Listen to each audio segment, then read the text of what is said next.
Hey, it's Conrad Thompson. Thanks for checking out the podcast here on YouTube. Be sure to hit the subscribe button and the notifications bell. You'll get a notice anytime we upload some new content. And when I'm not asking Bruce, hey, how big was Batista's? Well, you know. One of the things I like to do is help people save money. And if you're watching this video right now and you're in a 30-year loan, man, you're overpaying your single biggest bill and you may not even realize it. I want you to do a little experiment for me. Take your calculator out, multiply your monthly house payment by 360 payments. That's how many payments there are in a 30-year loan. That big scary number, that's your total of payments. You're looking at that number? You know you can do better. Keep more of your own money right now and go to savewithconrad.com. Or maybe you've got credit card debt. Man, it's not a matter of if I can save you money with that. Your average interest rate on a credit card is more than 20%. And by the way, all the interest you pay on those credit cards, it's not tax deductible. Whereas the mortgage interest, well, that is tax deductible. So if you owe this debt, it's up to you how to pay it back. Doesn't it make sense to get the cheapest rate possible and the greatest tax deduction possible? Find out how much money you can save right now for free at savewithconrad.com. You don't need perfect credit. Even scores in the 500s can be approved, and it's no cost out of pocket. But maybe best of all, we're licensed in more than 40 states.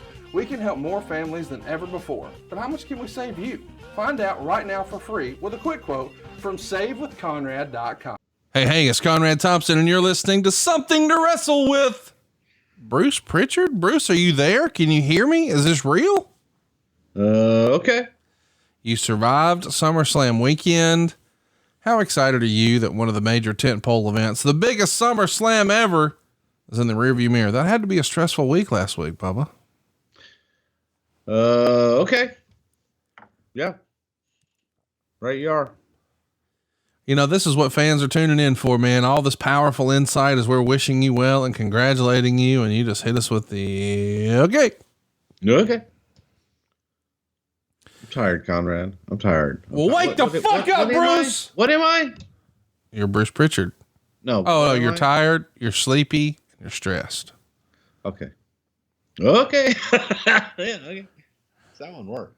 15-year anniversary of SummerSlam 06, which is what we're going to be covering today. Of course, last week the plan was to do SummerSlam 01, but 50. I was 8 years old then. That would be incorrect. How can that be? Get your facts straight. Did you get this from the Observer? Wait, did I say 50? I meant to say 15th. Oh, never mind. Okay. Either way, last week we were supposed to do 01, but Bruce was stressed, sleepy, and tired somewhere in Las Vegas. And our recording schedule just didn't line up. So now he's well rested. And if you could see what I see, you would know I'm lying. It's an interesting year here in 2006. We're in the process of covering this time frame over on the Kurt Angle show and really how he was on his way out of the WWE. But this show is Hulk Hogan's return to the squared circle for the first time in forever since he beat Shawn Michaels back at SummerSlam 05. And the Ric Flair Mick Foley match is the internet match that everyone had been clamoring for. And of course, DX versus the McMahons. And oh yeah, Edge versus Cena in the main event. Pretty crazy summer of 06. Of course, the summer really gets kicked into high gear with ECW launching. And then almost immediately you lose Rob Van Dam and Sabu once they're pulled over. And well, you have to change everything. Angle is going to essentially try to force himself out of the company. Batista and Booker T get into a shoot fight backstage. It's almost like this is, maybe one of the more controversial, momentous summers in WWE history here, 06, right? What's making everything go wacky and haywire? I think it was the hot summer sun that was beating down upon the United States of America that was so hot, baby. And everybody was getting a little crazy, run a little summer fever, if you will. And getting all funky like a monkey, people slapping people, jumping people in catering. Other people coming up and say, hey, you want to fight? I'll fight you. Let's go fight. Well, I don't want to fight. Me neither. I'm going to fight. But let's punch and slap around here a little bit. Crazy men, crazy women, all over the place.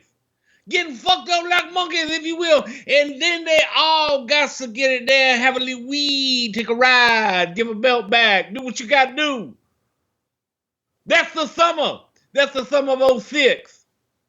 Everybody knows it. Everybody was crazy. I remember your mama calling me and said, Little Connie, he's what, 25 years old here. Yeah, you nailed it. See, because I do my math. I'm much better at my math in this frame of mind. She said, Connie, Conrad, 25 years old. He wants to go all over the country. He wants to watch this wrestling and look at this shit. I said, Conrad, you stay in school. We got some vacuum cleaners to sell. Wait a minute. I was 25. I wasn't in school. I know. But Mama wants you in school. No, she Mama didn't. wants you in school. She wants to sell vacuum cleaners. She said, this is a family business. I was doing mortgages. Anyway, it's 2000. But she wanted you a vacuum cleaner. I know what you was doing. I know, because that's what I do. I'm talking about the crazy summer of 06. It was crazy, baby. Legitimately, is this one of the most tumultuous times in company history this summer? I mean, Crazy. Launching a third brand. There's a fight between two of your top guys, Batista and Booker. Angle's in a bad way. We're trying to figure out what's best for him. He's thinking he needs to leave. You crown Rob Van Dam, not only ECW champ, but WWE champ. And now your champion's making the wrong kind of headlines, getting pulled over with Sabu for Ric some Flair jumping Mick Foley in the cafeteria, in line for the brownies and the chocolate chip cookies and the little muffins at the end of the table. All kinds of shit going on. That whole Foley Flair thing happened here in Huntsville. How about that? Ooh. I miss both of Rick's goddamn diatribes. You missed when he tried to beat up Eric. Louis. Was that Eric in St. Louis? Yeah. I missed Eric in St. Louis and Mick there. Well, I got to Eric in St. Louis like after it happened that evening, but the Mick one I missed by like just an hour or so. I think the whole Mick thing was Flair went in the ring and started like calling him out, right? But before doors were open, like, I don't know, it was hilarious to me. He wants to have a fight in a ring, and I kind of assumed. No, I just heard he like jumped him in the catering line or something. And if that's real, I heard he slammed the book down, Foley's book, wanting him to comment on what he said or however it worked, or maybe Foley brought it to him. Either way, there was a book involved. There's some hurt feelings, and looking back, you kind of assume if Eric Bischoff is going to get in a fight backstage, it would probably have to happen in catering, right? Because that's where everybody says he hangs out. yeah, and Eric was in the dressing room with the head to go pee-pee. Eric was on the phone in the dressing room. Yep. It's taken on a life of its own, is the phrase that pissed Rick off even I more. was there. Let me tell you, I saw the whole thing.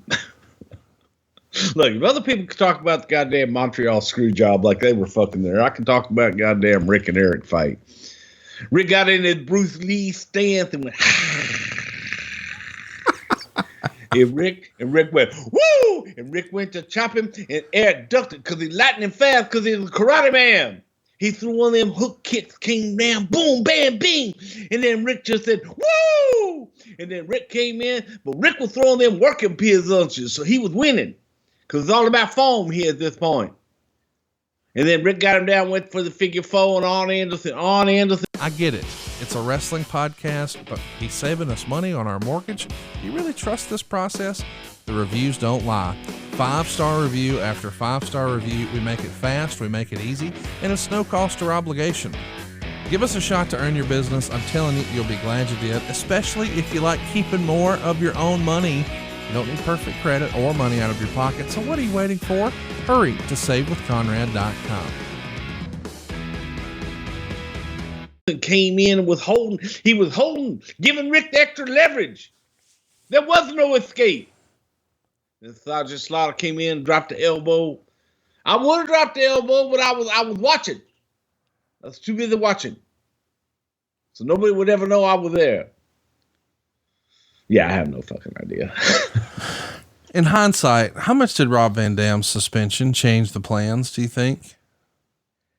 Well, it certainly changed plans for Rob, and that was during a time that it was looking, new and trying to do something different. And ECW, if it had a chance, it needed one of their stalwarts to be the flag bearer for both. And I think Rob had a great opportunity, and unfortunately, it fucked up a lot of plans.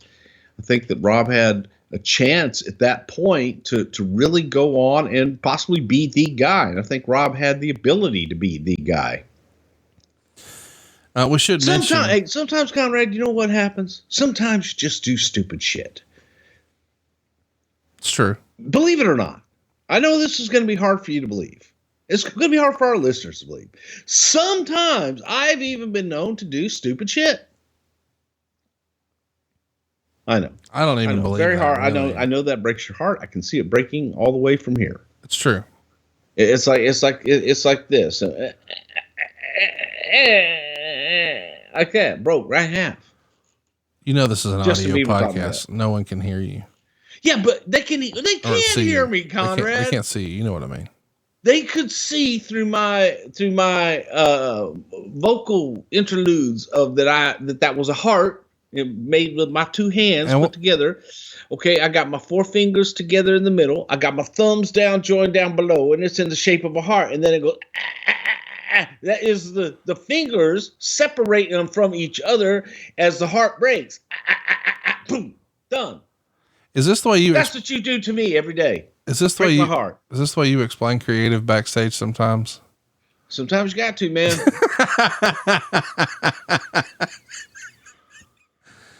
It ain't easy. Pimping ain't easy, dog.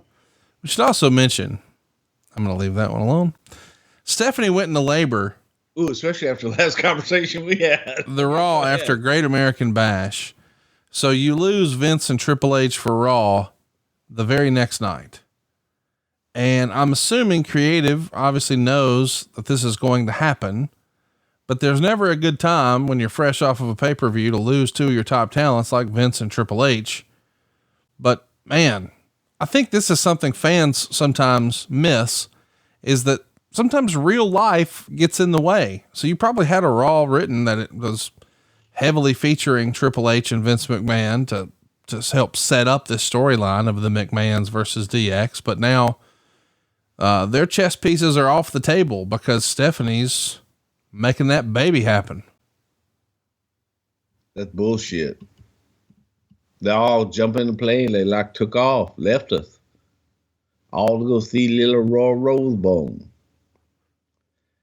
And it hurt. It was crazy. It was fucking crazy. I remember, going to whatever, I forget the town we were in. I just remember Michael Hayes and I walking around. Michael looked at me going, I'm in charge.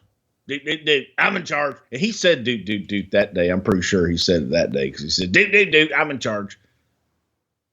And please, whenever people see Michael Hayes today, just look at him and go, oh, dude, you're the dude, man. Please, just for me. I'm begging you. Dude.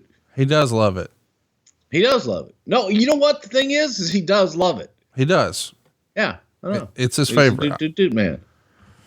So let's talk about the other moving pieces here. Melina, Mick Foley, Ric Flair. It's all one big mess of an angle. We sort of addressed that they had some real life heat over what they wrote about each other in their respective books. And it's going to spill over here in Huntsville. And there's going to be, a threat of real life off camera violence. How do you guys get cooler heads to prevail? And these guys turn this, backstage story into a real money drawing angle on TV. Well, because there was true animosity there. There was, that real animosity, but you also have professionals that are there to make money and they're there to do what they need to do. So you get people to lighten up, Francis. Fresh. Goddamn, shit. Ain't that goddamn hard. Just lighten the fuck up and work with each other. And that's what it really came down to. You had some tidbits of reality, and that's where we were. Well, let's keep it going here. How did Melina come into play? We know we've got Foley and we've got Flair, but why is Melina chosen to be in the mix here? In real life, Melina and Mick were close, and Melina, would go to Mick for advice, and Mick really liked Melina and tried to help her out with her career as well. Nothing on any kind of a relationship other than they were friends. And it was kind of a mentorship more than anything.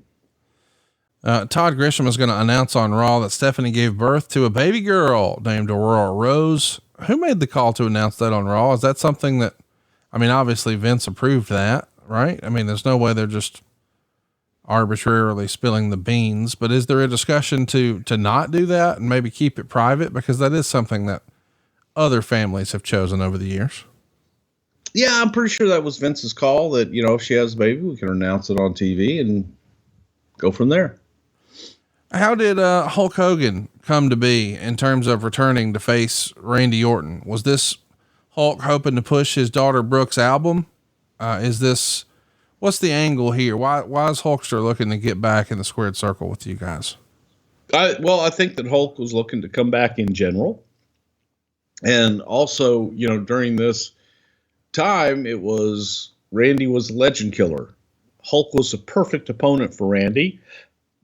And you add into that his daughter Brooke, who was looking to start, you know, doing her music and everything. Randy's that young, good-looking guy that any girl like Brooke's age, you know, might find attractive and want to get to know better. And Brooke being an attractive young lady on her way up, and that may be somebody that Randy would be attracted to in storyline. So it was pretty easy. You know, it was that forbidden love and Daddy going, you know, you're not going to do anything with that damn legend killer guy because I'm a legend. He could kill me. It's just logic. It's, listen, I like the legend killer thing, and I'm glad that Hulk came back, but I've just been fascinated forever by that sort of love, hate, on again, off again, hokey pokey style relationship that Vince and Hogan had together. I mean, just a year prior, he had the big match with Shawn at SummerSlam, which we've talked about in our archives. But of course, Shawn was doing his best to be, Shawn, but maybe Shawn of 97, 98, not exactly who we thought Shawn was in 05. But then he's gone. And I think most of the time when there was a falling out with Vince and Hogan, I've heard that it usually was money. Hogan felt like he was more valuable to the program and there was a disagreement over cash. Do you think that's the reason he maybe took a powder in 05 and maybe he is trying to push some of these outside projects in 06 and that's the motivation to take another stab? Absolutely. And I think that's always the motivation with Hulk, because Hulk is always looking at it from a business standpoint and what he can do business wise, whether or not, creative, that always seemed to be an after fact with Hulk.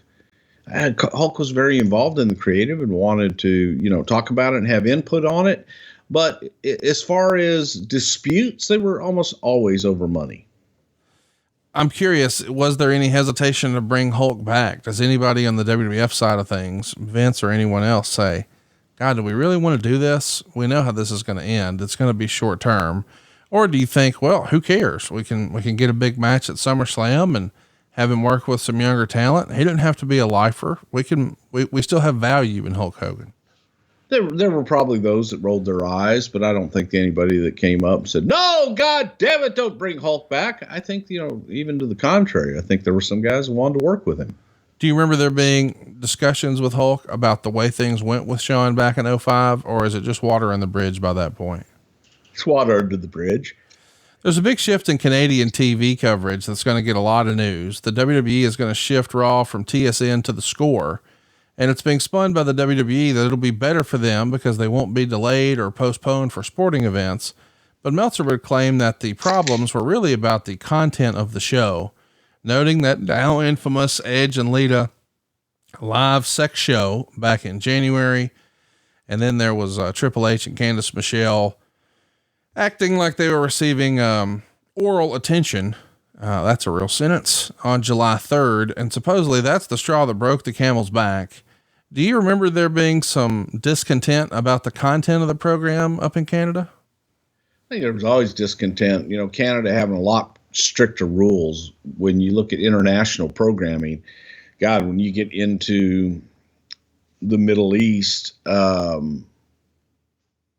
India, places like that, China, Japan, just there were everywhere pretty much, man. Everybody had different rules.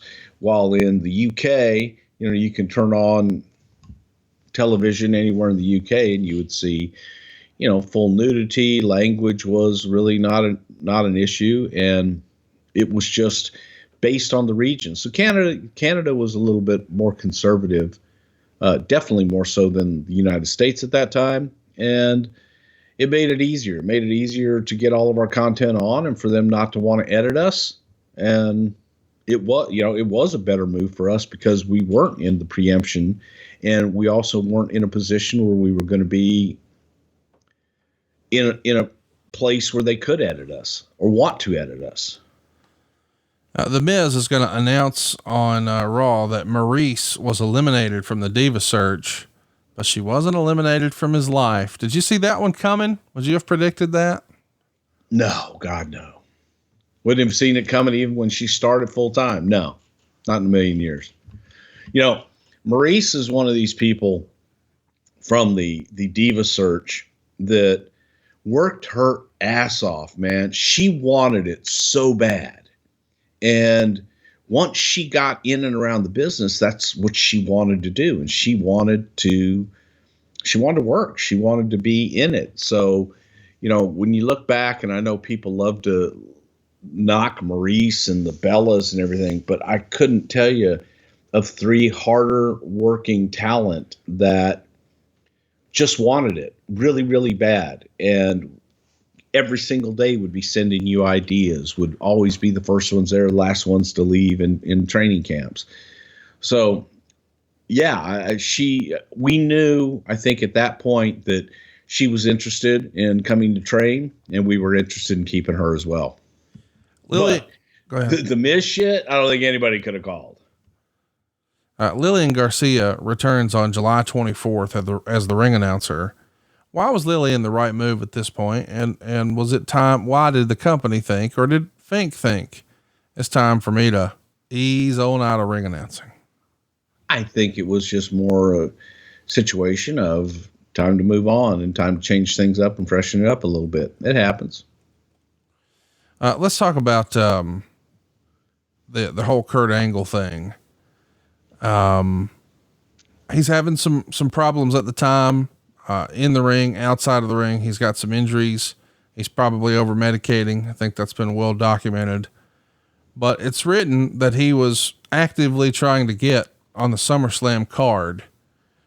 What was the nature of the Kurt Angle situation here in 2006? I think that, Kurt was, as Kurt has talked about, Kurt has had some demons and some issues at times. So sometimes they would be worse than others. And I think that it would go hand in hand with whatever injuries that Kurt had that he wouldn't tell anybody about, that he would try to rehabilitate himself, whether it was self-medicating or some kind of a crazy different rehab that no one had ever heard of, that there was some guy in rural West Virginia in a cave somewhere that he heard could heal him. He would go and do all of this stuff. So, with Kurt, it was a roller coaster. And it was a lot of times very hard to tell because Kurt was a machine. I mean, man, he was an Olympic gold medalist. He was a world-class athlete that was literally a machine. He was a cyborg. And Kurt could go, and you didn't really ever know how bad Kurt was hurt.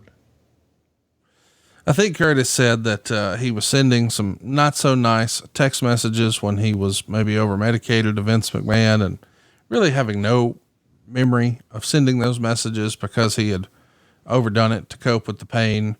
But he even shared this, maybe a legendary story where he had torn his groin and he was hurt, and he knew he needed time off. So he just interrupted a meeting and dropped trowel in front of the chairman to show him how bad the bruising was from this groin injury he had sustained.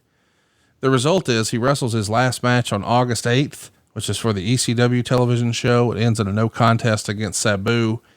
And then he's released 5 days after this SummerSlam, August 25th, 2006. It was probably just time for Kurt to take a break. Fair to say? I do. I think that it was time for Kurt to get healthy. let's talk about Trish and Lita. It's reported in the Observer that the contract negotiations were going on, and it didn't seem as if either were going to be renewed. We've recently covered Trish in the archives, but this is going to leave a big old hole in your roster if you're really two of your top female talents, your two top at different times baby faces on that side of things, merch movers, if you will, are looking to leave. What was the WWE's position on trying to keep Trish and Lita in the machine, if you will? Well, I think we wanted them both in the mix, obviously. And I don't know if it was them wanting to leave as much as it was both of them maybe looking for some time off and just to rest up and take a break off the road. The other thing we should mention is there's a Raw on August 7th in Memphis where we would see Jerry Lawler lose to Randy Orton in about 2 minutes with the RKO. We're really building up the whole legend killer, especially when you beat Jerry Lawler in Memphis. It's announced on the show that Hulk Hogan has a torn meniscus, and there's doubt that Hogan may make his SummerSlam match against Randy. Was this part of the storyline, or are you sort of hedging your bets in case Hulk pulls out? Oh, no, Hulk was actually hurt. We didn't know whether or not he would actually be able to make it. So at that point, it was kind of like, okay, let's get them prepared. And prepared they were. Umaga's going to pin Triple H to close the show. Then Vince delivers a pedigree of his own to Triple H. And then Kurt Angle wrestles his last match for the WWE TV for 11 years, as we mentioned, going to that no contest with Sabu. We will get Undertaker and Khali to have a last man standing match announced for SummerSlam, but it's moved forward to SmackDown. Was this the type of match, especially with a talent like Great Khali, with his size and experience? You probably just want that one on pay-per-view. I mean, on tape rather than on pay-per-view. Would that be fair to say? Oh, I would much rather have it on tape. Yeah. For damn sure. Yeah. So the other thing I want to mention is, this is a SummerSlam where when you take a look at this lineup, and it's quite the link of matches here or roster of matches here. Chavo and Rey Mysterio, Big Show and Sabu, Hogan and Randy Orton, Ric Flair and Mick Foley, Batista and King Booker, DX versus Mr. and Shane McMahon, Edge versus Cena. Notice who I didn't list. Undertaker's not on the show. This is not the network era. This is very much the pay-per-view era. And the Undertaker, being a tippy top guy, seemingly losing his shot at a big pay-per-view payoff here based on creative, had to be frustrating to the real life Mark Calloway. Do you remember that situation? Yeah, but also at the same time, the real life Undertaker wanted some time off as well. I think that, his body was banged up a lot. He was looking to just say, hey man, if you worked with the Great Khali kind of night in and night out, trust me, your body would want a break. Right. After a little while. And that's all it was. Not the most, advantageous or the best position for the company to be in or for creative to be in, and much rather have had him. Jeff Hardy is doing promotional videos, being shown for his return to action. How is Jeff coming back into the fold here? What was his approach? Are you reaching out to him saying, hey, let's put the band back together. Here's what we want to do creatively. Does he come with ideas? Just what was it like to work with Jeff Hardy in this era? Well, I'll tell you, for me, it's always been pleasurable to work with Jeff with very, very few exceptions. And during this time, you had a clear-headed Jeff Hardy who wanted to come back and wanted to be the guy. So a clear-headed Jeff Hardy ready to rock and roll is, man, the best you could possibly get. So it was during that time, but you got to kind of baby step into those waters and make sure that Jeff's going to be able to swim. Were you watching his stuff on the other channel when he was with TNA? I did. Yeah. I kept up with Jeff. I've always been a big fan of Jeff. I mean, I go back to the days when he lied about his age being an extra and an enhancement talent back in the day, making their own gear. I thought that there was something special about him from day one. Charlottesville, Virginia is the home of this Go Home Raw for SummerSlam. It features the now infamous segment of Edge at the home of John Cena's father. God. And Edge smacks the shit out of him. You've got a story for this. Chat us up. Yeah, so many stories from that shoot. I know it was a lot of fun. That was actually John Cena Sr.'s house. The best part was Lita had her dog and put her dog down in the house, and the dog went and made a number 2. I mean, like within 10 seconds of being let down in the house, and the old man just didn't clean it up, just left it there. It was, I don't know, it was a little surreal, but what you see is what you get. And John's dad is one of the coolest guys you'd ever want to meet. I don't know how old he is, but you would swear that he's eternally 40 and living his best life every single day of it. And as we got there, we did these vignettes. We had some fun. And that wasn't John Sr. being over the top. That was just John Sr. being John Sr. Listen, spin ahead. It was just great stuff. And I was with Brian Gewirtz on that. I think one of the fun things to come out of it was giving Brian his first BC powder and watching him take that once he got it all in his mouth, not really realizing what to do. And then it went up his nose, and it was a fun experience. And shout out to John Cena's father, still making appearances. I saw over the weekend. Fabo Bucks, baby. There was a podcast show at Kowloon with our old pal Zach Ryder and Matt Cardona, whatever, you know what I'm saying. Anyway, I don't know if you saw this. Kowloon made the Wall Street Journal last week that they're going out of business. Yeah, I know. I talked to Andy a while back, and sad, man. It's a legendary place. We got to go back, maybe not to do a show, just to eat, right? I mean, golly. Yeah. The wings and the General Tso's chicken are off the chart, and they have some of the best egg rolls as well. All their shit's good. It's almost as good as the story that Brian told us, when he was at one of our live shows, and he described John Cena's dad trying to do the acting here. Can you give us an impression of John recreating John Cena Sr.'s? Oh God, it just was, it's just over the top. Everything was, hey, spin ahead, and you chicky do. I'll send you to the moon. Yeah, it just as over the top and hokey as you could get. If you were writing hokey over the top, that's what you would have got. We didn't write any of that. That was just John Sr. being John Sr. And you try to. That's the thing, man. When you encounter real characters, and then you want the real character to not be that character, sometimes it's tough because it's going to come out that way. I'm sorry. It's just going to come out that way. And that's the way that John Sr. is in real life, man. And he's a character. He's an over the top character that,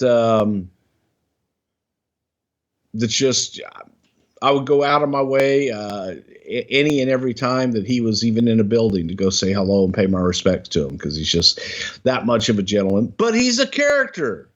Chickadoo.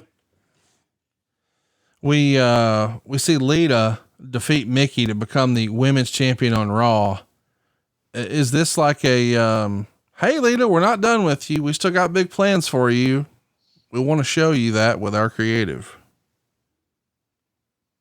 No, we just wanted her to be champion, and we weren't done with her. Listen to this lineup. Eugene or Jim Duggan defeat Mikey and Kenny of the Spirit Squad in a non-title match when the Highlanders interfere. 2006 in that sentence feels like a bad acid trip, Bruce. The Highlanders. as Rene Goulet would say, the Highlanders. Well, why don't you think they had a longer run in WWE? I think that more than anything,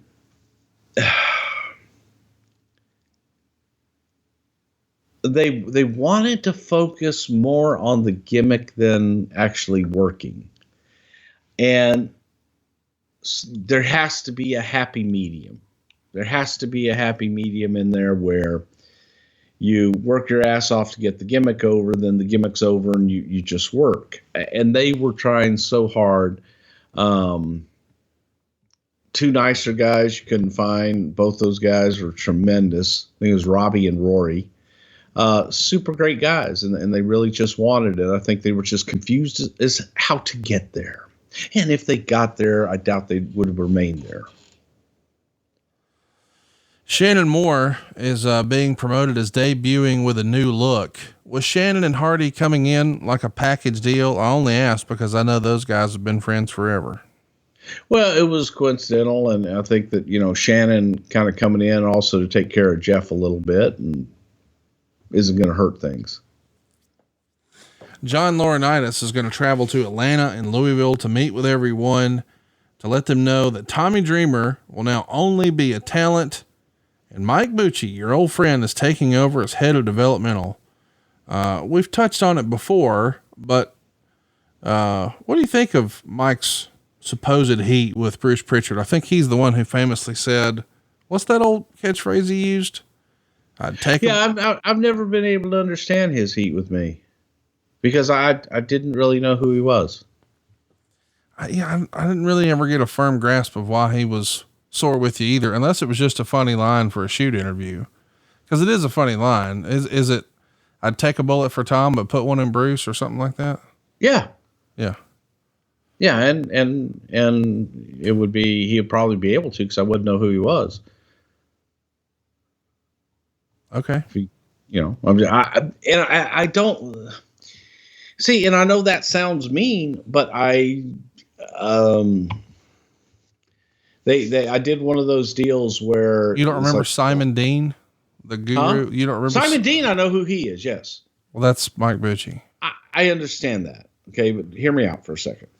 So I did one of those word association things, and they said Nova. And the only thing that I could think of Nova was the female in the Planet of the Apes. Remember that? Her name was Nova. I never watched that. Oh, God damn, man.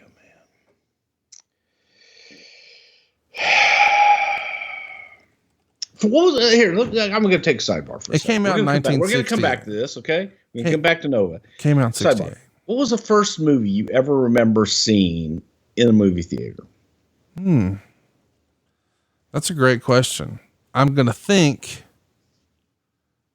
I think it was Rocky IV, which would have been 85. Jesus Christ. So I was 4 years old. Rocky IV. So when you say Planet of the Apes, I was -13. So that was my second movie. My first movie was Born Free. Born Free, about the lion. Yeah, that's from 1966. Yeah, that was my first movie I remember seeing. The second movie, I was -15. Second movie was 1968, which was the original Planet of the Apes. Yeah. Okay. Anyway. Okay. Nova. They asked me about Nova, and I said, who was they in this scenario? I don't know. It was somebody in one of those like interview thingies. Hey, can we do word association? I said, sure, man. And they said Nova, and I said the Planet of the Apes girl. So then it was explained that was this guy, and I didn't know what I don't think I ever encountered him, dealt with him in any way, shape, or form ever one time when he was working in the office in the company. So to say that I knew what he did there or anything else or had any encounters, good, bad, or indifferent, I didn't. I remember shooting vignettes with him in Houston on his little moped thingy, going through a burger fast food restaurant thing and getting food to eat that night if he lost. That's it. That's all pretty much my interaction with him. Let's talk about a couple other fellows. Andrew Goldstein and Dave Kapoor were hired as writers around this time. Of course, Andrew's a friend of the show. Dave is still up there. What do you remember about Andrew and Dave coming into the company here? Nice guys. You know, Andrew is in the television business somewhere. I'm going to get an email and text on that one. And then Dave is down in Florida. Still very good friends. Sabu defeats Rob Van Dam in a ladder match to become the number one contender to face Big Show at SummerSlam. Why Sabu over Rob Van Dam here, do you think?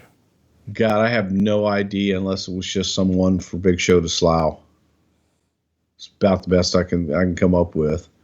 Looking for Big Show to have a big, be a giant.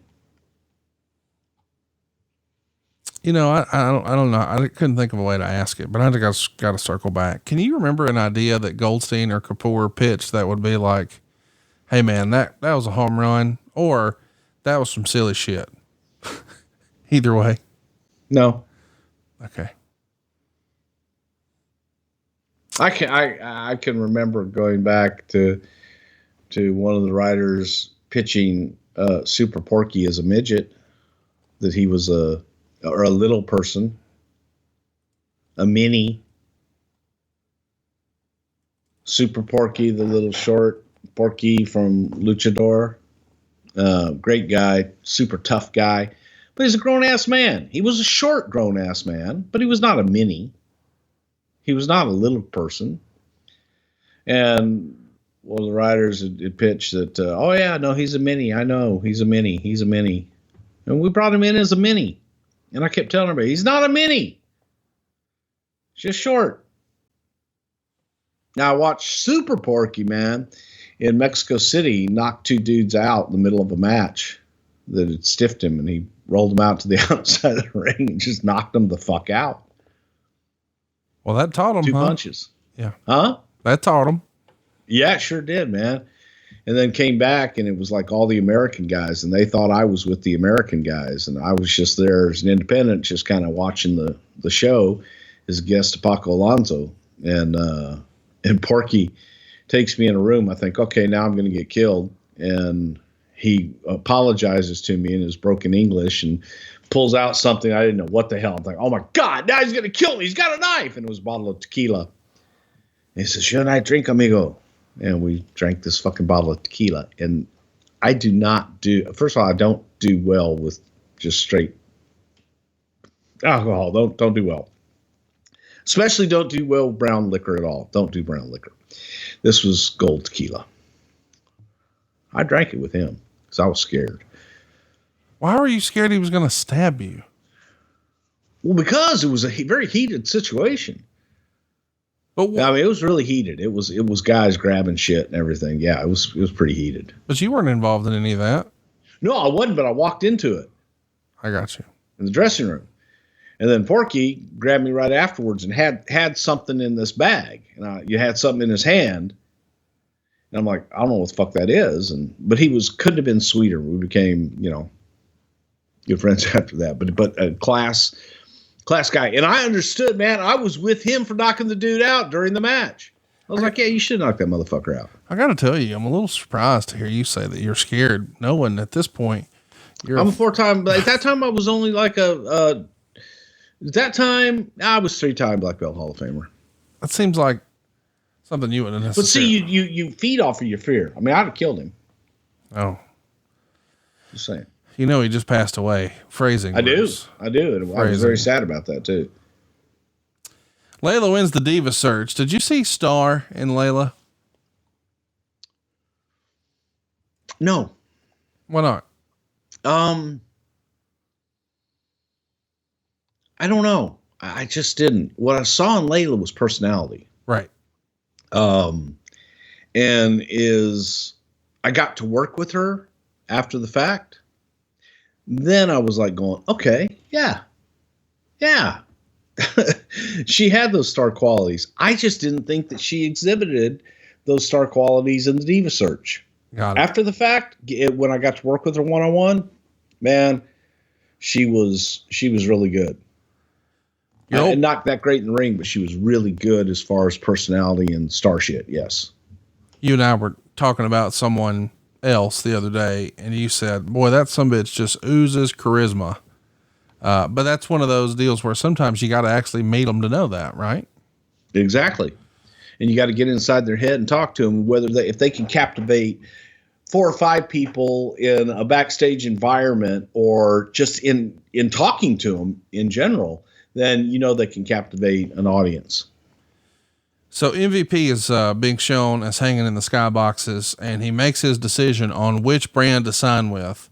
This really is a great way to introduce someone, and MVP made the most of it, and he's still in a featured spot today.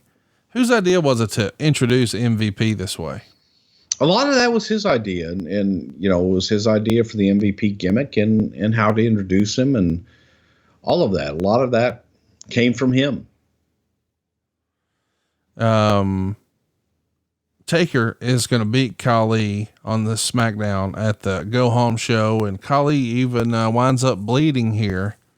Hypothetically, what do you think that conversation would have sounded like? Yeah, he just got busted in the head and got busted open.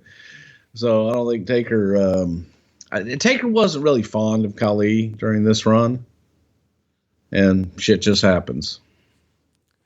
Well, we're finally here at the show. We get a mixed reaction from the readers of the Wrestling That Observer. wasn't the show? No, that was SmackDown. Oh, God. 32.7% thumbs up, 37.2% thumbs down, and 30.2% thumbs in the middle.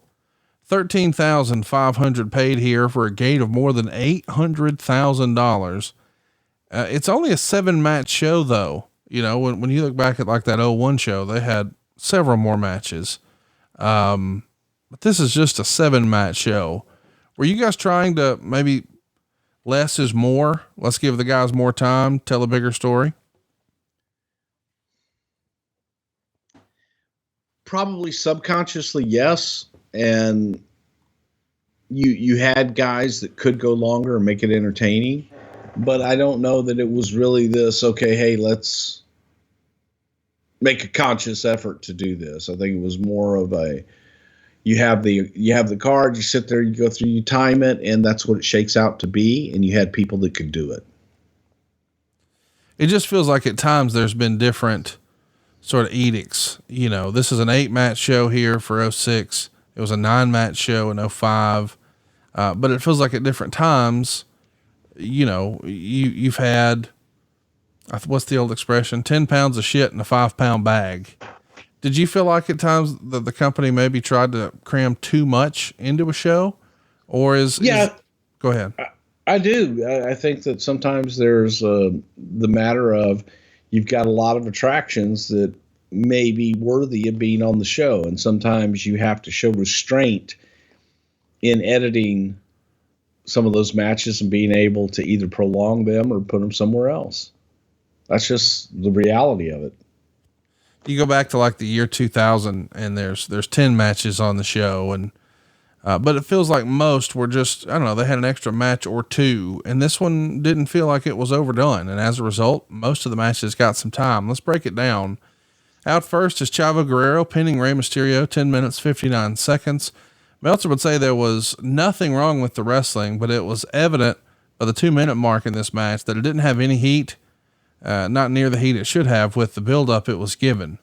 JBL's doing commentary and said that he had to hire extra security at his wedding in case Eddie fell off the wagon.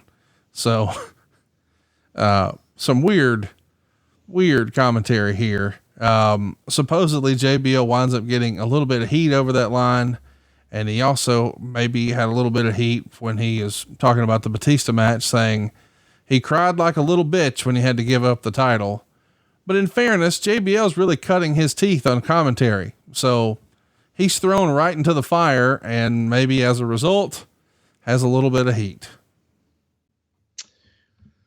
Well, you tell somebody go out there and open up, and they go out and they open up and they're going to make mistakes. And the only way to learn is to make mistakes. Right. And if you don't, then you're not trying hard enough. So Could JBL have maybe not said some of the things? Sure. But then I don't know that you wouldn't have gotten JBL. The finish of the match sees Mysterio do a facebuster off the top rope with Guerrero and then hit the 619 and the Hurricane Rana over the top rope. Bless you. And at that point, Vicky Guerrero came out. Meltzer would say, to her credit, Vicky was animated as hell and came off as believably frantic for wanting the two to stop fighting, but it was way too obvious this isn't what the people wanted to see. When Mysterio went to the top rope, he was being booed heavily. And at the same point, Vicky was climbing onto the apron and grabbed the top rope to pull herself off. This shaking the rope caused Mysterio to lose his balance, and he fell in the ring after crotching himself. Chavo put him away with a brainbuster and a frog splash, 2.25 stars.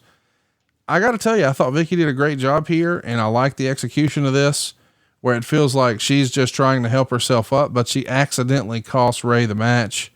Of course, the eventual Vicky heel turn is a few days later, but I think it's arguable this is Chavo's biggest win of his career at this point. Beating Rey Mysterio at SummerSlam's a big damn deal. What'd you think of the match watching it back for the first time in all these years? Really, I thought it was excellent because I could watch these guys work, every day of the week, twice on Sunday. They did a great job. And this was, just a little teaser setting everyone up for the Vicky turn. And I don't think anyone expected that at all. So the build, the execution, everything I thought was top notch.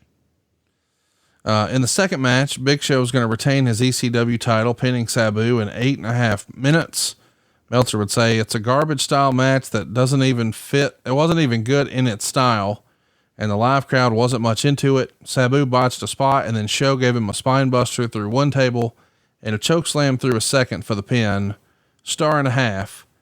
This is a criticism that you hear a lot, that the ECW style didn't really work on WWE TV. And a lot of ECW loyalists say, well, it's because they didn't let the guys put the match together. It was WWE's interference. It just wasn't the same. They didn't have the same creative license.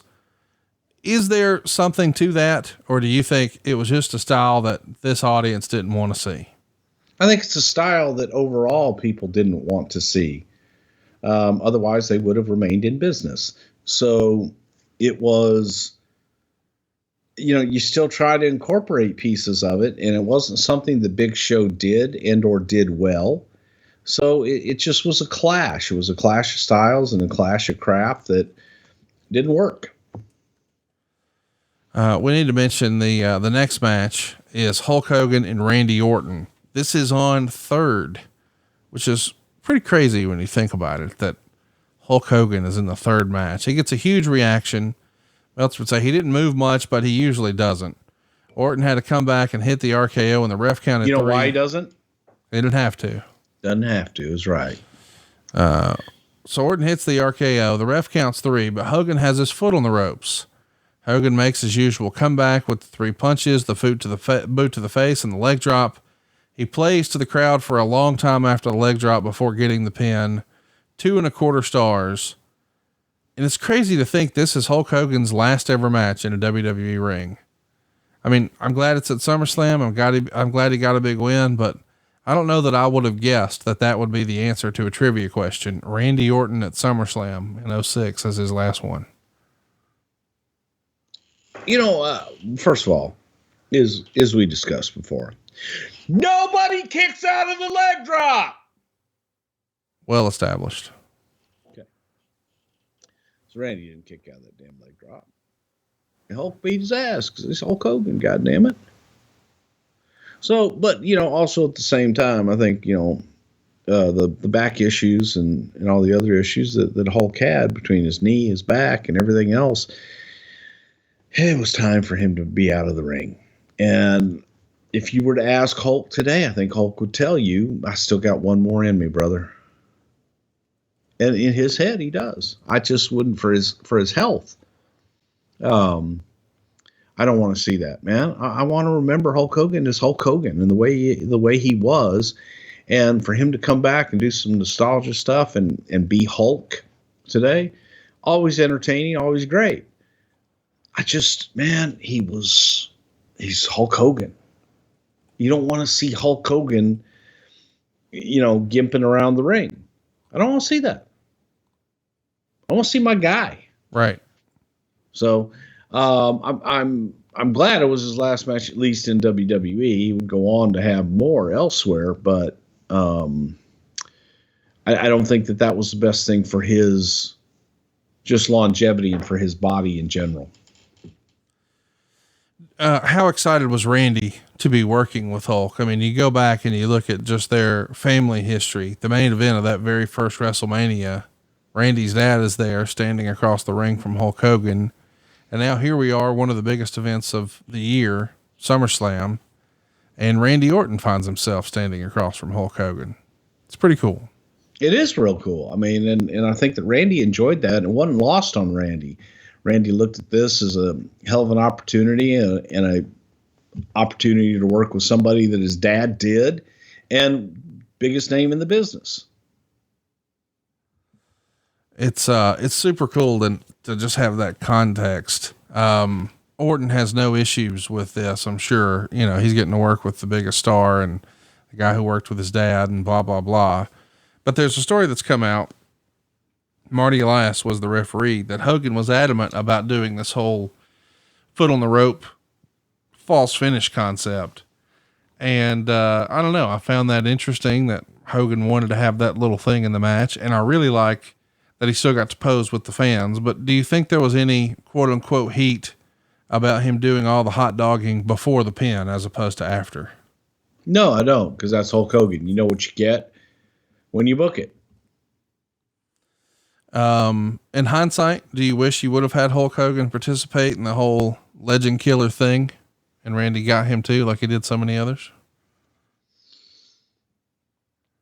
Yeah, I do. And I think, to a point, some people will say Randy did get him, but, yes, I do. I wish we could have had him for more. I do want to bring up the match itself. Got 2.25 stars. Hogan's on third. I don't know. It just feels a little weird that he's on third and the Meltzer didn't totally shit on it, but what a cool moment it is to be a footnote in history for Randy Orton that, hey, I got Hulk Hogan's last match here. Let's talk about the next match. Boy, this one is going to be something else. Ric Flair and Mick Foley are going to be in an I Quit match, and unbelievably, Ric Flair wins. They go 12 minutes and 47 seconds. Foley goes for Mr. Sacco right away, but then he puts barbed wire around it. Flair uses a low blow, but puts the barbed wire sock on his hand and starts chopping Foley, which of course opens up his chest. Foley brings a barbed wire board out, and before long, Flair is bleeding everywhere. By 6 minutes in, Foley's already brought out the thumbtacks, and Flair winds up in the thumbtacks. Next comes the barbed wire baseball bat. Foley drove that into Flair's face. Flair's refusing to quit. Flair knocks Foley off the apron, where he takes the old Nestea plunge bump with his head hitting a garbage can. Then they send out trainers and agents, and they wave off the match, and the bell rang. Flair was furious, saying Foley never said I quit, so in his mind the match wasn't over. He kept rubbing the barbed wire bat in Foley's face, but Foley wouldn't quit, and Flair acts like he's going after the eye, and Melina throws in the towel for Foley. Flair stated he didn't accept that as a win and started to threaten to mess up Melina's face with the barbed wire bat, and then Foley quit. Meltzer said it was a good match, gave it 3.5 stars. Interesting booking, especially to see this much violence. Barbed wire bats, barbed wire boards, thumbtacks, and now a baby face, which I guess is what Flair is here, threatening to disfigure a woman in order to make a heel quit. Woo! Some crazy booking. Walk me through it. Not a fan of it. Didn't like it. It's interesting. The guy that's critiquing this match that you're reading from says what a great match this is, when they talk about, oh gosh, what a great match Saruta and Baba had back in 1973 or whatever. It's not. It's a hardcore garbage match with a lot of gimmicks. The story of Mick saying I quit is a good story. I'm getting old, man. I'm getting old and crotchety. I'm not a fan of this stuff. I don't think you need that much gore and crap. I really don't. I'm not a big fan of it. And wasn't a fan of it at this point. Didn't need all that.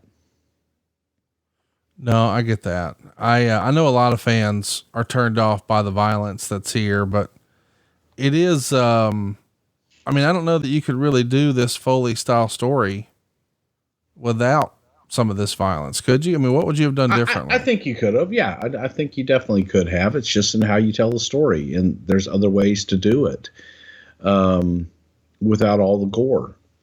It's a matter of taste. It's a matter of taste, and it's a matter of what you like. And I think that more people were probably turned off by it than going, oh, hey, yeah, gosh, I want to see more thumbtacks and barbed wire in the face. Again, some people like, chocolate ice cream. Some people like strawberry shortcake. How was Flair with this violence, in terms of, the barbed wire and the thumbtacks? This is not what most people associate with the Nature Boy style, but here he is. Was he hesitant to do something like this? I don't think Rick was hesitant. Rick did it. But I just sit there dumbfounded that, this was a great match and this was excellent. Probably because it had two of his favorite people that call him all the time and tell him how great they are. That's why he liked the match, because when you look at what made Ric Flair great was Ric Flair's matches and his work, his in-ring work, not his gore and the use of other things to dress it up. And, two of my favorite people in Mick Foley and Ric Flair. And I've told Mick this before. It's like, hey man, I get it. And I think Mick Foley's one of the greatest workers ever, one of the greatest talents this business has ever had, and an extremely intelligent, bright guy. Mick likes one thing. I like something else. So to each his own. For me, not crazy about it. How was Rick after the match? Were Rick and Foley on good terms? Did they let by? I know these days they're fine. They're professional. Yeah. Professional is what they were.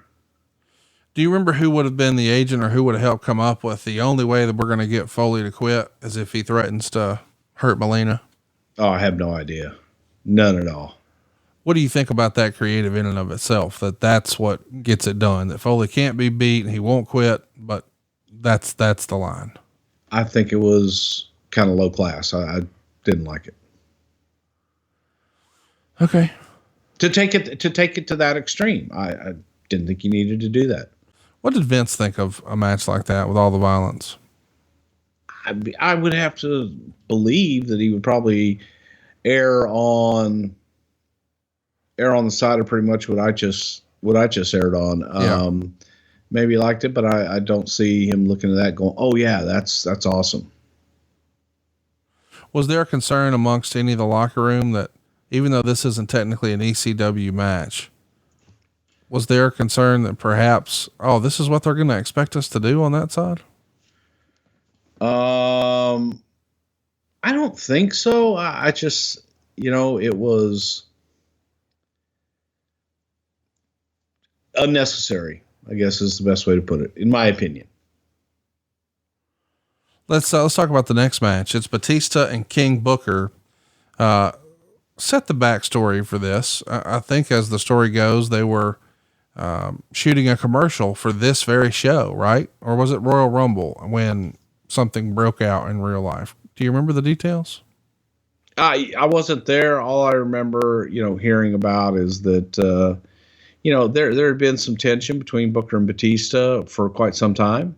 And for whatever reason, and they got to a commercial shoot and words were exchanged back and forth. And knowing, Booker the way that I know him, I think, as Booker says, he'd rather fight than do pretty much anything else. And Dave, being a guy that, also at the time kind of, fancied himself that he'd like to fight. And from those that were there, it was kind of words exchanged. They walked out to the side of the house and went to start a fight and either locked up at some point. 4 people were in between them, but both guys came back. I don't remember marks on anybody, so it just was one of it's one of those silly, stupid things of hey, fuck you, oh yeah, let's go, yeah, and you go, and then everybody's in between you, and then you realize, God damn, thank God everybody was in between us. I didn't want to fight this guy. You know what I mean? Well, and in fairness, it's probably less about the other guy and more about I'm sleepy, I'm stressed, I'm tired. Right. I mean, the travel is no joke. Remind me to tell you a story about what happened yesterday too, just in general, of to give you that example of I did something that I probably shouldn't have done, but I was just so pissed that I was like, okay, you know what, man, fine. And you're saying that's an example you can't give on the air? I mean, no, don't get yourself in trouble. Well, no, I spent a lot of money on some suits to have them made. I know this story. Yeah. Okay. Uh-huh. And you know better than anyone the amount of time that I have to do anything for myself. None. Okay. So I actually had a window of time last night during the window of time that you told me you couldn't record. Yes. Okay. So I'm like going, I'm going to go get my shit and get the final fitting. Yeah. So I go to get the final fitting. Now, imagine this. Imagine ordering 7 custom-made suits. Yep. And imagine going to put on the first one. Looks beautiful, man. Fucking was gorgeous. And I put it on. He made those kind of fast too, by the way. Oh yeah, man. They made them in like 3.5 weeks, 4 weeks. That's pretty good. Yeah, made them real fast. Yeah. Yeah. And man, the jacket was like Kane's jacket. It's like, I was tiny. Oh man. And I'm like getting in, I'm going, what the fuck? And I show the guy, I say, hey man. I said, this isn't even close to fitting. He goes, oh wow. He goes, oh, well, where does it not fit, sir? And I'm just looking at him like his arms and everything and the shoulders and chest is like all just clinging to me. I was like, it doesn't fit anywhere. And he starts like, look, he goes, oh shit. He goes, I don't even think we can fix this. We would have to just do a complete new suit. Yeah, no shit. And I'm like, yeah. So now I'm thinking, you know what? You could fuck up a suit. Yeah, we'll go to the next one. We'll go to the next one. Yeah, go to the next one. So I'll go to the next one. Same, didn't fit. Same cut as the first one. Yeah. And now you went from half height to 3/4. Oh yeah. So then he says to me, do the pants fit okay? I said, the waist does. The rest of this shit, I don't like this fucking narrow leg, and the fucking leg cut is all wrong, and blah, blah, blah. I'm like, what the fuck? I said, this was just like a reorder off of, I just got new fabrics and new stuff, no need to remeasure. I'm still wearing the suits from the last time that you made them for me. I'm in the system. Just do what you did last time. Yeah. Right. So something had to change because that shit still fits me perfectly. So I go to the third one. Doesn't fit. And now I'm pissed. Now I'm fucking taking them and I'm throwing them down and I'm putting the other ones on and trying them on and throwing them down. And I'm like, I'm livid. And like 3 more people come in the store and this guy's going off and helping them. So I'm clear too. You've already paid this outfit. I've already paid this, yes, up front. Millions of dollars, right? Yeah. So I'm livid. And so I'm sitting there and I'm standing out there and I'm waiting to talk to him. And he's waiting on other people. And so finally I walk up. I said, hey, man. Oh, and he tells me that they have to be, man, we got to start from scratch. And he says, maybe we should remeasure you. I said, no, maybe you should follow the measurements from the stuff that I got last time. And that was made off of measurements I got the time before that. All the shit that still fits me well.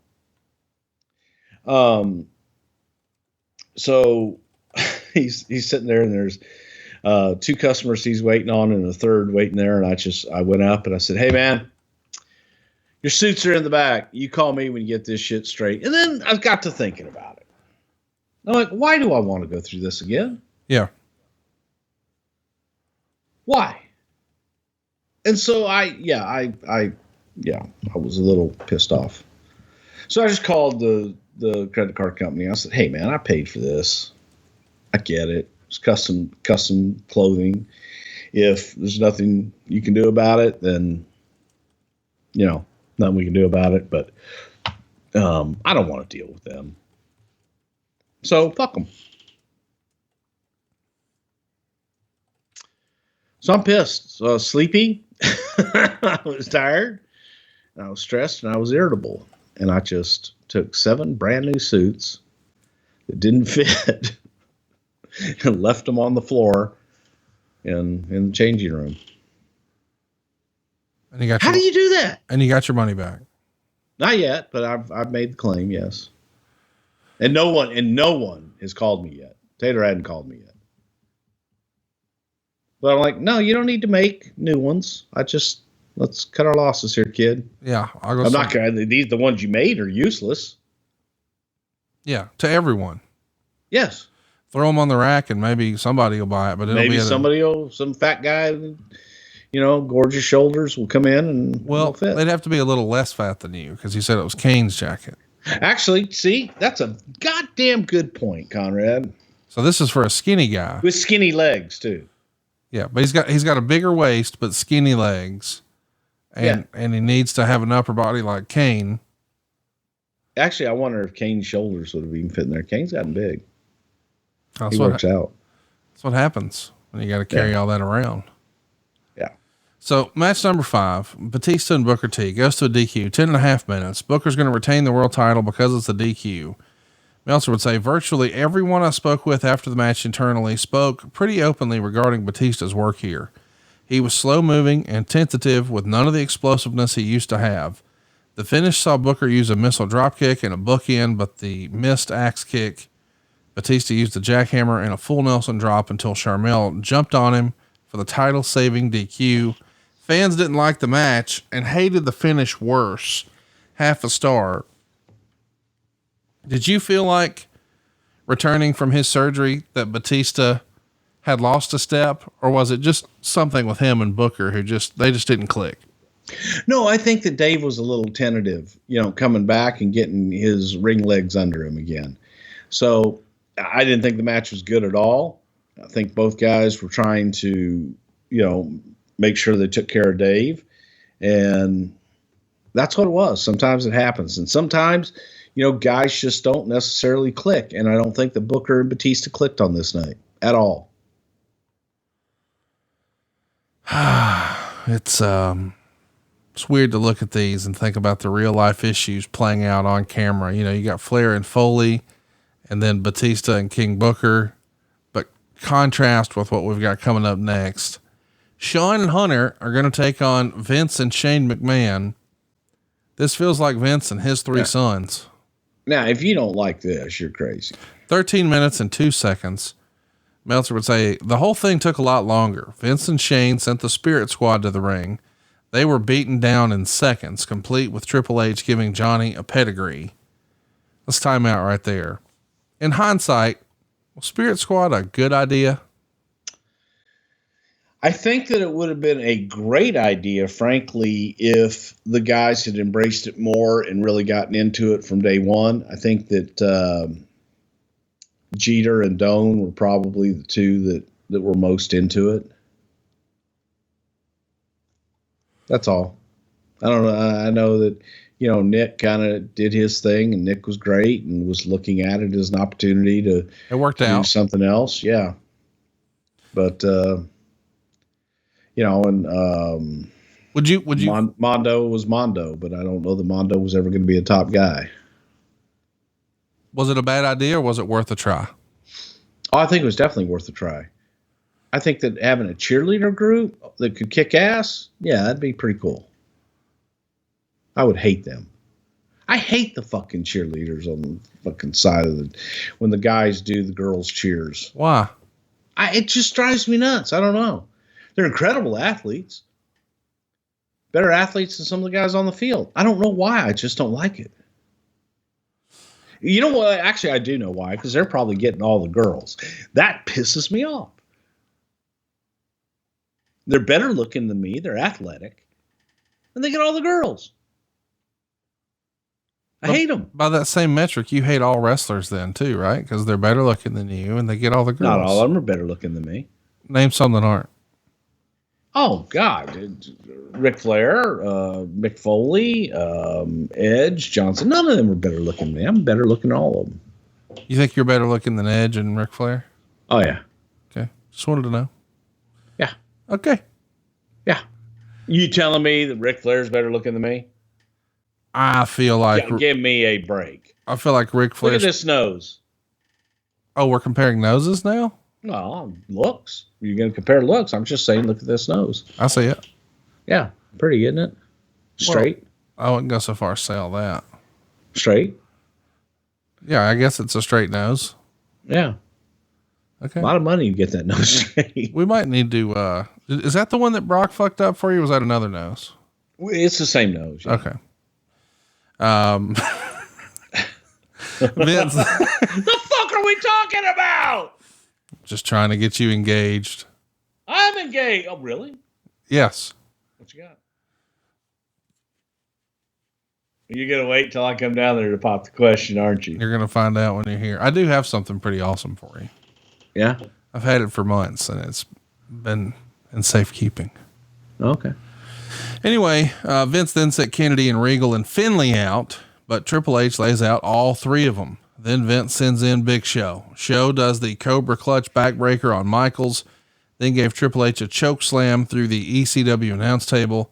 At this point, Vince and Shane hit the ring and the bell sounds to start the match. Vince and Shane do the demolition finish on Shawn Michaels, followed by the heart attack, complete with Vince and Shane walking around the ring like they're Bret Hart.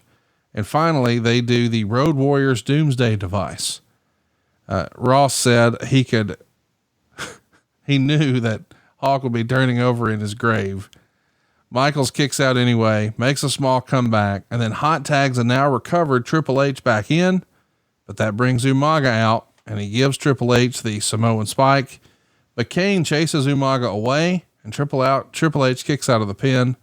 Shane goes up to the top and puts a garbage can in front of Triple H's face. He's teasing that he's going to do the Van Terminator, but as he comes off, Shawn hits him with a super kick in midair. Then Triple H hits Vince with a garbage can. Shawn super kicks Vince. Triple H hits the pedigree and the pin. And Meltzer would say, good match for what it was. 3.25 stars. A lot of gaga. Lots of gaga. So much. But listen, right in the middle of this, where they start breaking out demolition and the heart attack and the Road Warriors Doomsday device, that shit was awesome, dude. Yeah, it was fun. And again, for what it was, this was a gaga match. So for what it was fun. It was fine. Now, again, I'm not a big fan of garbage cans and shit like that, but the rest of it was good. How is Vince on a show like this where he's got to wear two hats? He's going to quote unquote run the show and be backstage and, do all of his stuff, but he's also performing. I think, more than anything, it's kind of the opposite. He's doing all of his stuff and he's concentrating on his match and he lets us run everything else. He's still involved, but not to the extent that he would be if he wasn't. And that's usually what bothered him. He likes to be involved in everything. Let's jump into it. We've got one more match. I guess before we get to it,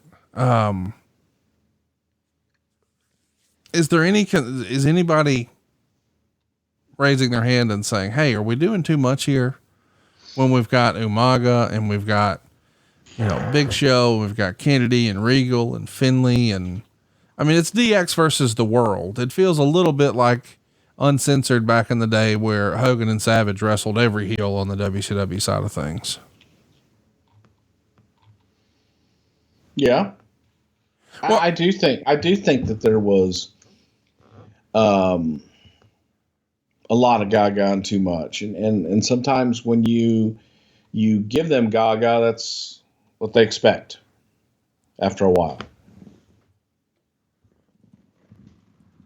And so they were ready for this. But I'm asking from the other guys in the locker room, is there a concern that, hey, we're getting DX over, but they're already over. They're Hunter and Shawn, but it's at the expense of, I don't know, a dozen other motherfuckers.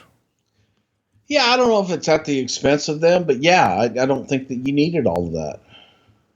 It was, just Gaga to stack the deck. And in this particular situation, I don't know that you needed to stack the deck. Let's talk about the main event. It's time. We're finally here. John Cena and Edge. Did you feel like this was the rightful main event? I mean, at this time, obviously John Cena is the man in WWE, but was it his time, or did this feel like we had other big stars on the card and blah, blah, blah?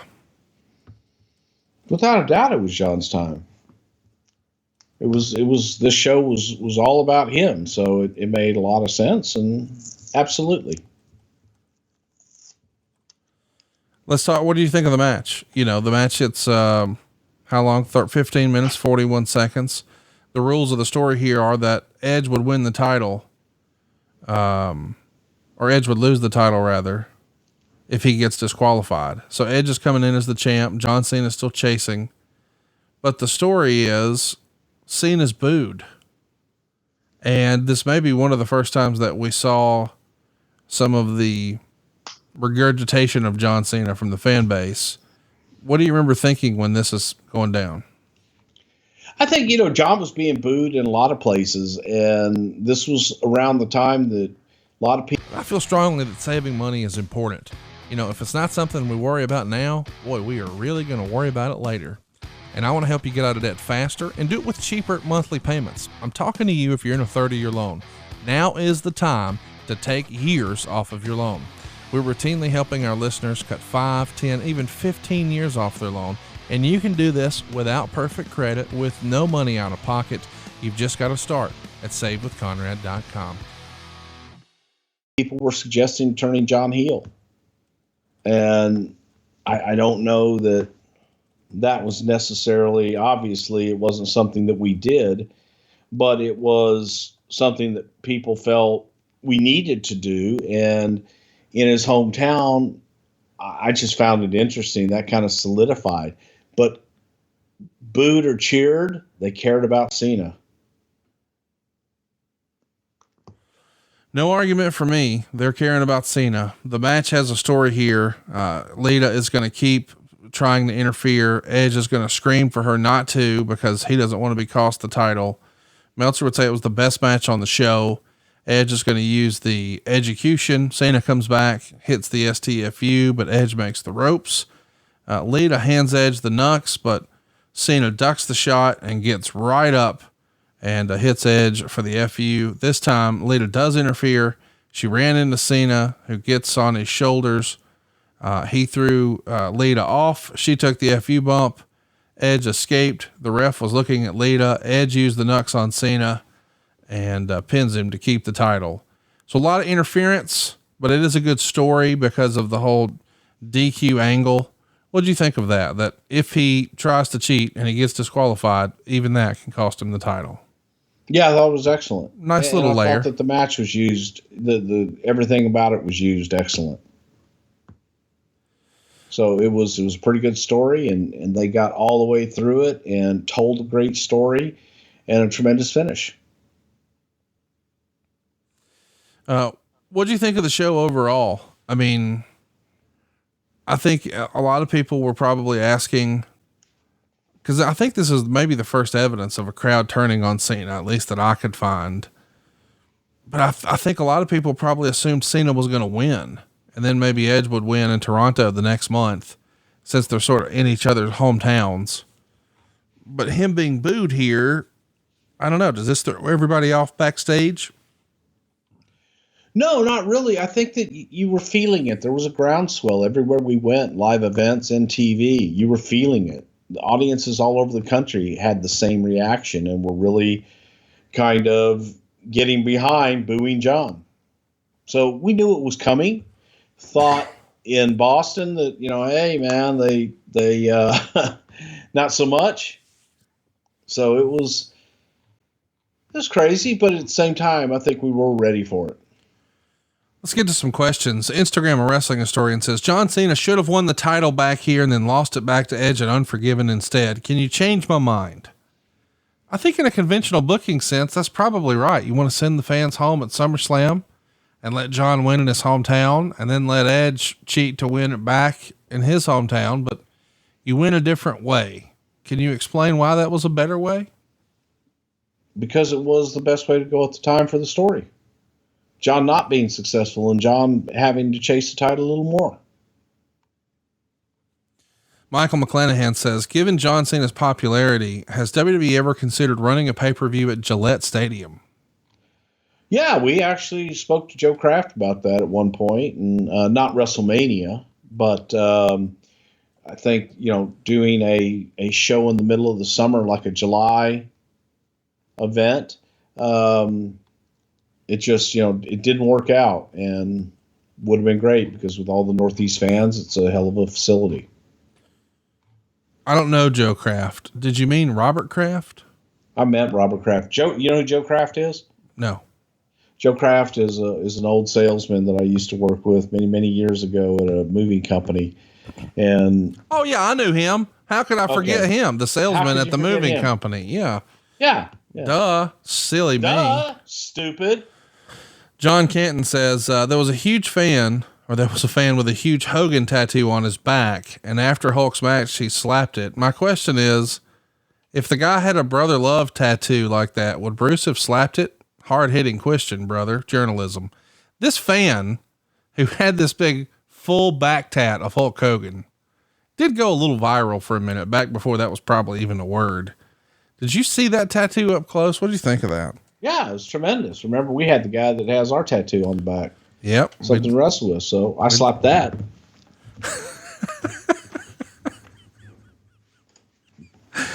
All right, what are we doing next week, Connie? I got to go. I got people waiting on me. I ain't got time for this. I got to go. I got things to do. I told you I had exactly. Oh, wait, anyway.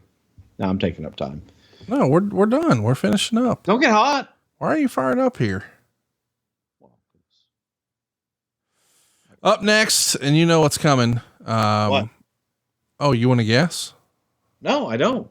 Buddy, we have like a whole schedule that's shared. You can just look at it anytime. You know that, right? Yeah, but I would have to find it, and then it goes into my junk folder. Next week, it's Bam Bam Bigelow. What do you think we might be talking about when we talk about the Bammer next week? Bam Bam. What? We're going to talk about the quest for a manager for Bam Bam and how we came across Oliver Humperdinck, for one. After that, and then Lawrence Taylor. Of course, Lawrence Taylor. After that, we'll be talking about Greg the Hammer Valentine on the 17th. We'll be hitting all things Unforgiven 2006. And maybe the show I'm looking forward to the most in September, In Your House 10 Mind Games, one of the more underrated pay-per-view main events from the In Your House era. Would you agree? I wholeheartedly would. Well, great. We appreciate all of your insight. Thanks for carving off a few minutes for us. Get back to agreeing with everything, and we'll see you next week, Bruce. You rock on. See you next week right here on Something to Wrestle With. Bruce Prichard. Okay. See you next week, dude. I got to run. Hey, it's Conrad Thompson. Thanks for checking out the podcast here on YouTube. Be sure to hit the subscribe button and the notifications bell so you get a notice anytime we upload some new content. And go save yourself some money right now. If you're in a 30-year loan or you have credit card debt, it's not a matter of if I can save you money. It's a matter of how much. Find out right now for free at SaveWithConrad.com.